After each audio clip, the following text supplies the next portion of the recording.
नमः। गुरुभ्यो नमः। जगद्गुरु नरेंद्राचार्य महाराज की जय। सद्गुरु काळसिद्धेश्वर महाराज की जय। संत शिरोमणि गजानन महाराज की जय। आद्य जगद्गुरु रामानंदाचार्य महाराज की जय। सियावल्लभ रामचंद्र की जय। गुरुर्ब्रह्मा गुरुर्विष्णू गुरुर्देवो महेश्वरा गुरुर्साक्षात् परब्रह्म तस्मै श्री गुरवे नमः। सार्थ श्रीमद्दासबोध दशकाठवा समास चौथा सूक्ष्म पंचभूते निरूपण। श्रीराम मागील आशंकेचे मूळ आता होईल प्रांजळ। वृत्ती करावी निवळ निमिषे एक। सूक्ष्म दृष्टीने पाहता वायूची वाटे तत्वता। सूक्ष्म वायू शोधू जाता पंचभूते दिसते। एवं पंचभूतिक पवन तेची मूळ माया जाण। माया आणि सूक्ष्म त्रिगुण तेही पंचभूतिक। भूते गुण मिळविजे त्यासी अष्टधा बोलिजे। पंचभूतिक जाणिजे अष्टधा प्रकृती। शोधून पाहिल्या विण संदेह धरणे मूर्खपण। याची पहावी ओळखन सूक्ष्म दृष्टी। गुणापासूनी भूते पावली पष्टदशे ते। जडत्वा येऊनी समजते तत्वे जारे। पुढे तत्व विवंचना पिंड ब्रह्मांड तत्व रचना। बोलिले जे असे जे जना प्रकटची आहे। पुंडलिक वरदे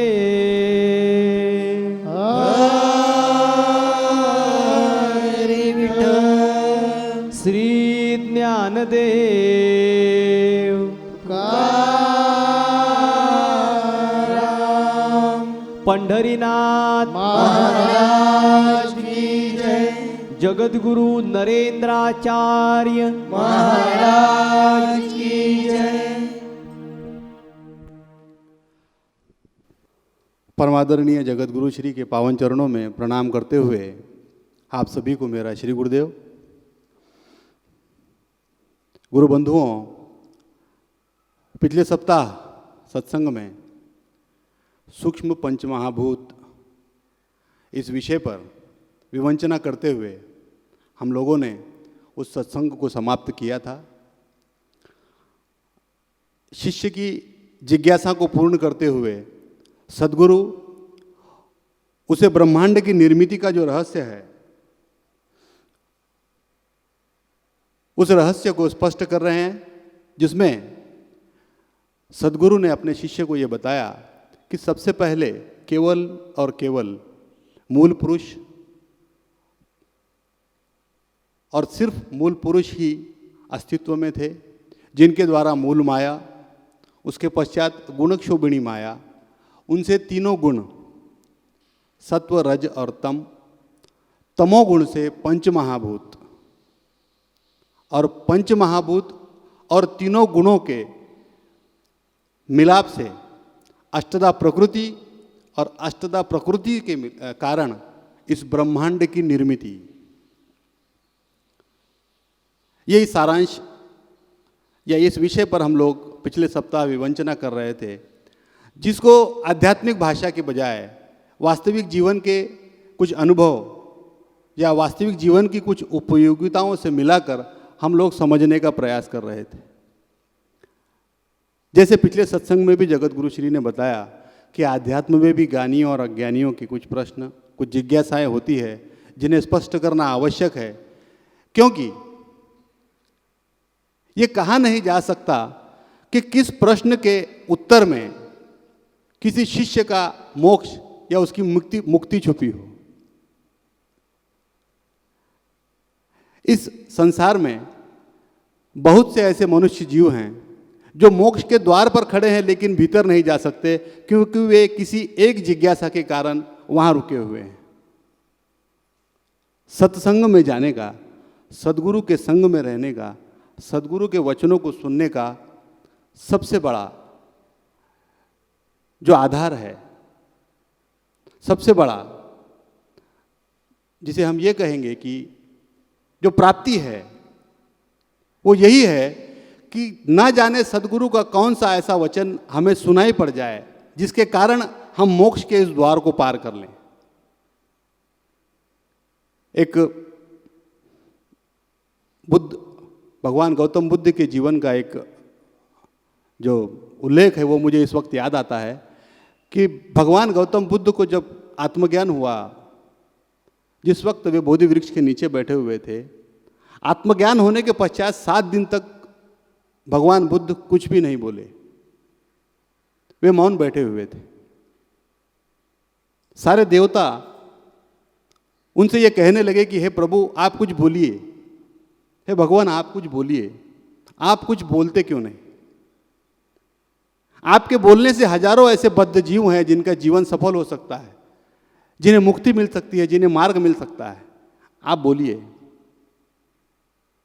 तब बुद्ध ने कहा कि मेरे कहने न कहने से क्या फर्क पड़ता है, जिन्हें मुक्त होना है वो तो होकर ही रहेंगे, और जिन्हें नहीं होना है वो इस संसार में जन्म लेकर पुनः अनेक बार आते ही रहेंगे। इसलिए मैं बोलूं या ना बोलूं इससे कोई फर्क नहीं पड़ता। तब देवों ने उनसे कहा कि हे भगवान, इन दोनों के अलावा कुछ लोग ऐसे भी हैं जो मुक्ति के द्वार पर खड़े हैं, जिन्हें केवल एक शब्द, जिनकी केवल एक जिज्ञासा उन्हें मुक्ति दिला सकती है, आप उनके लिए बोलिए। और तब भगवान बुद्ध ने सारे संसार को अपना ज्ञान बांटना शुरू किया, अपना ज्ञान देना शुरू किया। तो ये सत्संग भी कुछ इसी तरह है। हमेशा हम लोग ये कहते हैं कि हम किसी न किसी जन्म में इस तरीके की एक प्रसंग से गुजर चुके होंगे, वो आज भी स्पष्ट रूप से हम लोग गुजर रहे हैं, ऐसा मुझे लगता है कि गुरु का कौन सा वचन हमें मुक्ति के द्वार पर ले जाकर खड़ा कर दे, ये हम में से कोई नहीं जानता, क्योंकि हम भविष्य नहीं जानते। हम हमेशा इस सत्संग के आरंभ होने के पश्चात कुछ गीत, कुछ प्रार्थनाएं गाते हैं। उसकी एक पंक्ति मुझे याद आती है कि कल जो गुजरा वो फिर से न गुजरे, आने वाला हो कल ऐसे होना, इतनी शक्ति हमें देना दाता, मन का विश्वास कमजोर होना। अभी अभी हमने इस सत्संग शुरू होने से पहले इस गीत को गाया है। आवश्यकता यह है कि जो गीत हम गा रहे हैं उसके अर्थों को भी हम समझें। कल जो गुजरा वो फिर से न गुजरे, कल तक जो भी हो चुका है या इस पल के पहले तक जो भी हो चुका है, जो भी गलत मेरे हाथों से हुआ है, जो भी पाप कर्म मेरे हाथों से हुआ है, जो भी कुकर्म मेरे हाथों से हुआ है, वो फिर से ना हो। और आने वाले समय में ऐसा कोई पाप या कोई भी ऐसा कर्म मुझसे ना हो जो मेरी मुक्ति में, मेरे मोक्ष में बाधा बने। ये प्रार्थना हम ईश्वर से करते हैं। इसका अर्थ ये है कि जो गुजर चुका है वो हमारे हाथ में नहीं, और जो आने वाला है वो भी हमारे हाथ में नहीं। हम प्रार्थना ये करते हैं ईश्वर से कि इन दोनों जो हमारे हाथ से गुजर चुके हैं, जो गुजर चुका है वो और जो हमारे हाथ में नहीं है वो, इन दोनों को सुधारने के लिए मुझे आज शक्ति दे, इस वक्त इस पल शक्ति दे कि मैं अपने जीवन को सार्थक कर सकूं, क्योंकि मेरे पास सिर्फ और सिर्फ अभी है। और ये बात सच है, हमारे पास सिर्फ और सिर्फ वर्तमान है, अभी है। आने वाला कल या आने वाला पल ना हम जानते हैं, और गुजरा हुआ पल जो है वो तो बीत चुका है। तो अध्यात्म की ये महिमा है। अध्यात्म समझना हो तो एक शब्द में भी समझा जा सकता है, और अगर नहीं समझना है तो आप हजारों जिंदगियां ले लीजिए, अध्यात्म को समझना नामुमकिन है। सदगुरु के सहवास में और उनके सत्संग में रहने का यही सबसे बड़ा फायदा है कि कोई शब्द, कोई वचन, कोई ऐसा द्वार खुल जाए जिससे हमें मुक्ति मिले, और पुनरूपी जनन पुनरूपी मरण पुनरूपी जननी जठरे शयनम, ये हमें फिर से न देखना पड़े। तो मित्रों, पिछले समास में हम लोग पहुंचे थे, मैंने परब्रह्म, माया और ब्रह्मांड की एक वास्तविक जीवन की एक कल्पना आपके सामने रखी थी कि अगर हम परब्रह्म को बिजली समझें, करंट समझें, और जो विद्युत मंडल हैं उन्हें अगर हम ब्रह्मा विष्णु महेश समझें, उसके बाद आगे जो भी सप्लाई उस करंट का आता है उसमें हम लोग अलग अलग तरीके के अलग अलग उपकरण उस करंट से चलाते हैं। आज हर रास्ते पर, हर गली में, हर कूचे में हम लोगों ने भगवानों को बैठा रखा है, अलग अलग तरीके से सगुण रूप में हम भगवान की भक्ति करते हैं। ये सब भक्ति जो है, ये सारी भक्ति जाती एक ही करण पे है, जो परब्रह्म है, भले उसके रास्ते अलग अलग हो। इस तरीके से अगर हम सोचें तो हमारे समझने में आसानी होगी इस परब्रह्म को, इस माया को, इस ब्रह्मांड को, इस सृष्टि को और जीव को। और मोक्ष की प्राप्ति के लिए आवश्यक है कि इस ब्रह्मांड की निर्मिति, परब्रह्म और माया, इन सारों की परिभाषा हमारे मन में स्पष्ट हो। ये जरूरी है, क्योंकि पंचभूतात्मक वायु रूप वही मूल माया है, और 3 गुणों से मिलने के पश्चात ही ब्रह्मांड की निर्मिति हुई है। अब उस बात को याद कीजिए जो मैंने पिछले सप्ताह आपसे कही थी कि ये सारी बातें अदृश्य रूप में हो रही हैं। अभी तक किसी भी चीज का निर्माण नहीं हुआ है, लेकिन इन पंचभूत और 3 गुणों के मिलने के पश्चात अष्टधा प्रकृति से ब्रह्मांड का निर्माण हुआ। समर्थ लिखते हैं कि ब्रह्मा, विष्णु और महेश का निर्माण भी इसके पश्चात हुआ। यानी आप कल्पना कीजिए कि समर्थ किस समय की बात, किस निर्मिति की बात हमसे स्पष्ट कर रहे हैं। सत्संग में हर चीज को याद रखना आवश्यक है। जैसे मैंने कहा था कि अदृश्य रूप में सब कुछ हो रहा है, और अब इन 3 गुणों से मिलने के पश्चात इन पंच महाभूतों ने जड़त्व लिया है, और जड़त्व लेने के पश्चात इस ब्रह्मांड की निर्मिति हुई है। ब्रह्मांड में सबसे पहले मैंने नाम लिया ब्रह्मा और विष्णु और महेश। उसके पश्चात आप सारी सृष्टि को गिन लीजिए। उसके पश्चात जो भी आपको दिखाई देता है, जो भी आपको स्पर्श करता है, जिस किसी चीज़ का भी आप अनुभव करते हैं, जो भी आप आंखों से देखते हैं, ये सारी चीज़ें 33 कोटि देवता जो हम कहते हैं वे, 7 समुद्र, पृथ्वी, सारे सौर मंडल जिन्हें हम गैलेक्सी कहते हैं, उसके अलावा 12 आदित्य, गंधर्व, किन्नर, प्रकृति, हर चीज उसके बाद निर्माण हुई। ब्रह्मा जी के द्वारा सप्त ऋषियों का निर्माण हुआ, सप्त ऋषियों के द्वारा मनुष्य का निर्माण हुआ। यह है ब्रह्मांड की निर्मिति और इस जीव का इस धरती पर और इस ब्रह्मांड में आगमन। इस चीज को सूक्ष्म रूप में हमने अभी तक देखा है, और अब हम स्थूल रूप में जा रहे हैं। स्थूल पंचमहाभूत जो है इसके बाद का समास है। स्थूल महाभूत, स्थूल पंचमहाभूत, उसे भी समझना आवश्यक है। जिस तरीके से हमने सूक्ष्म पंचमहाभूत को समझा और इस ब्रह्मांड की निर्मिति को जाना है, अब इस ब्रह्मांड का आगे चलन किस तरीके से हुआ, किस तरीके से ब्रह्मांड आगे बढ़ा, ये स्थूल पंचमहाभूत के अगले समास में हम देखेंगे। लेकिन शिष्य की जिज्ञासा का समाधान सद्गुरु ने कितनी कुशलता से किया है और कितने सूक्ष्म रूप से किया है, यहां यह देखना आवश्यक है कि कोई मन में एक प्रकार, 1% का भी कोई शक, कोई प्रश्न, कोई जिज्ञासा बाकी न रहे, ताकि मोक्ष के द्वार से मेरा शिष्य या मेरा जो भी भक्त है वो लौट के वापस ना आए। सद्गुरु की यही कामना, यही इच्छा होती है। और जो सद्गुरु इसी कामना, इसी इच्छा में अपने सारे जीवन को व्यतीत कर देते हैं, वही सच्चे सद्गुरु। आगे आने वाले समासों में मैं समझता हूं, जो अभी मैंने पढ़ा है, सिद्ध लक्षण एक समास है, जिसका हिंदी अनुवाद जो है वो साधुओं के लक्षण के नाम से है। ये विषय हम उस समास में देखेंगे। अभी यहाँ इस समास में जहाँ ब्रह्मांड की निर्मिति तक हम लोग पहुँच चुके हैं, सद्गुरु ने लाकर इस समास को यहीं पर रोक दिया है। इस इतने बड़ी जिज्ञासा, इतने बड़े असमंजस को जो दूर करें, उन सद्गुरु को प्रणाम करके अब हम आगे बढ़ते हैं।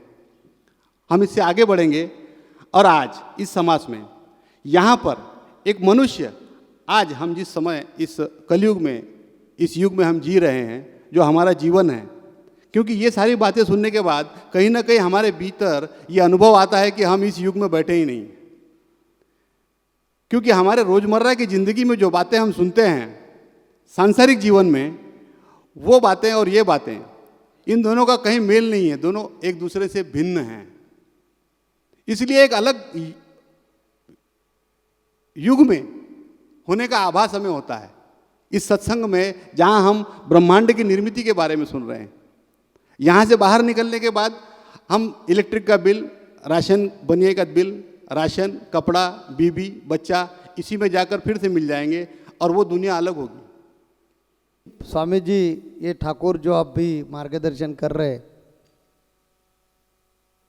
तो वो सुनकर हमारे मन में आ रहा है कि हम प्रपंच करेंगे या नहीं करेंगे। तो संत टुकड़ो जी महाराज इधर राष्ट्र संत होके गए हैं, बहुत बड़े संत होके गए हैं।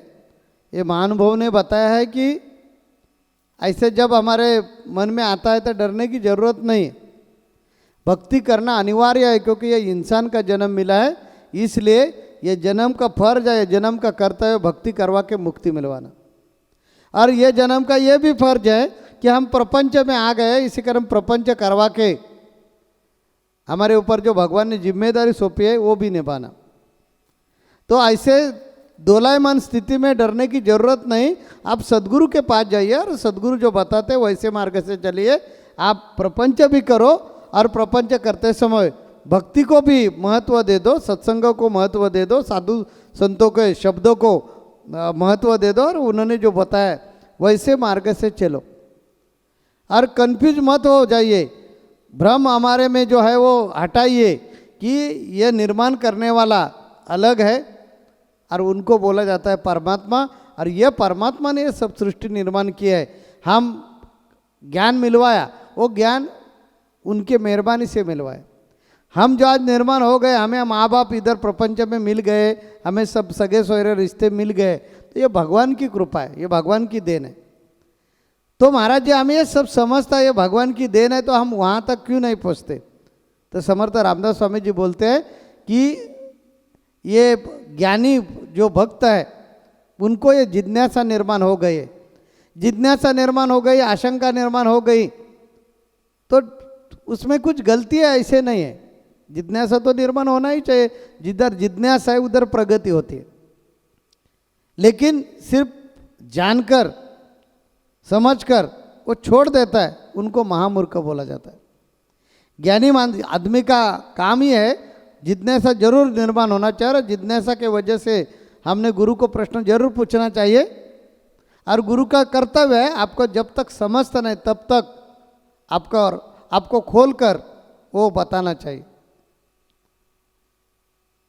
तो ये जो परमात्मा है, ये परमात्मा ने ये गुण शोभिनी निर्माण किया है, उन्होंने माया निर्माण किया है।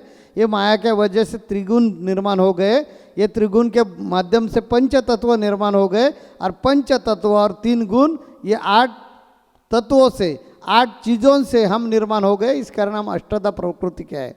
इसलिए जो 3 गुणों में और 5 तत्वों में जो है वो हमारे में सब है।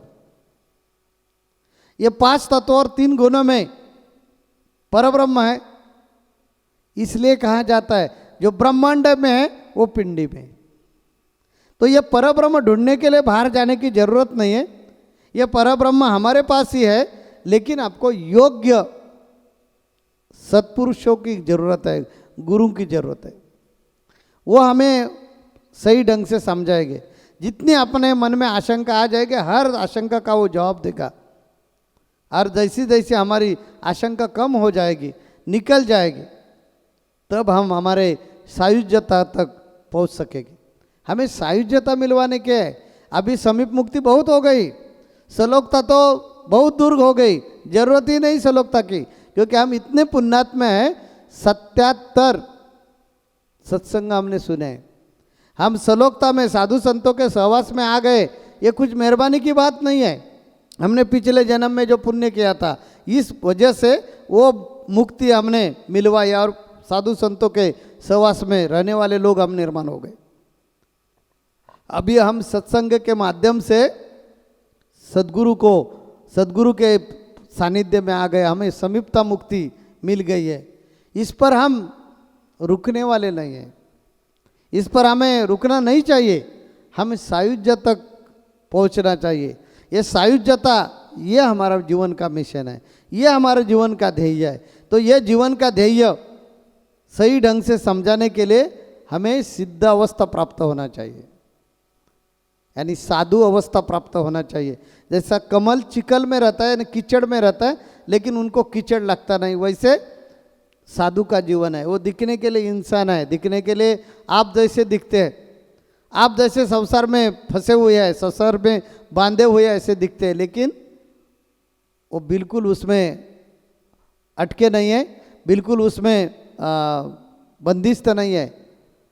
वो अलग है और उनका शरीर अलग है। उनका शरीर संसार का कार्य कर रहा है। जैसे हमारे कबीर जी बोलते थे, मैं गुलाम तेरा मैं गुलाम हूँ, लेकिन मेरा शेला जो है वो आपको बिनना पड़ता है। भगवान प्रभु राम जी जाकर उनके शेले वो शाल बनाते थे, शाल का काम बिनकर थे ना, तो उनका काम वो था, वो काम भगवान राम जी आकर करते थे और वो सिर्फ भगवान का नाम लेते थे। ये जैसे स्थिति अलग अलग है, वैसे है कि साधु शरीर से संसार में जरूर है, लेकिन संसार में बांधे हुए नहीं है। वो जीवन कैसा जीने का वो हमें समर्थ रामदास स्वामी जी बोलते हैं कि अगले समास में आपको हम सिखाएंगे। इसलिए मेरा कहना आपको ऐसा है कि समर्थ रामदास स्वामी जी क्या अगले समास में हमें कैसे सिखाते हैं और साधु जैसे जीवन हम कैसे बिता सकते हैं, ये सुनने के लिए अगले हफ्ते में सत्संगों को आना जरूर है। इसलिए अभी इधर हम रुकते हैं और अगले सप्ताह में वापस इकट्ठे मिलेंगे। श्री गुरुदेव। जगत गुरु नरेंद्राचार्य महाराज की जय। सद्गुरु काड सिद्धेश्वर महाराज की जय। संत शिरोमणि गजानन महाराज की जय। आद्य जगत गुरु रामानंदाचार्य महाराज की जय। सियावर रामचंद्र की जय।